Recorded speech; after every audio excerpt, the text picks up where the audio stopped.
Hey guys, Brian here with another foundation repair tip of the day. A couple questions that have been asked as of late is when should I get my foundation repair fixed and when should I do a complete rip out and removal and start over on it with a replacement? Well, the answer is it depends on how your house is and the condition of your footing and your interior slab.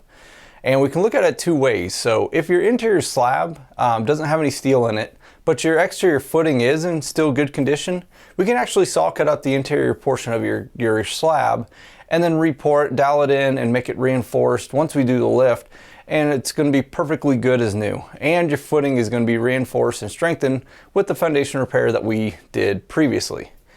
If it's your slab's good and your foundation's fallen apart, which happens but not as regularly as the other, we can then go ahead, stabilize the slab, remove the footing, and re-pour a new footing.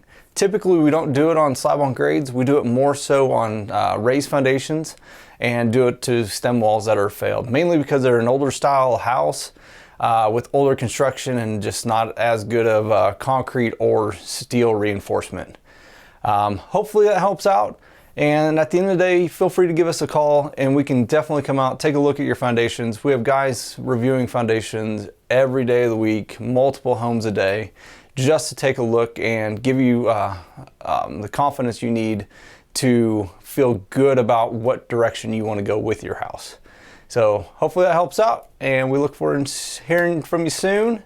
And that there is your foundation repair tip of the day.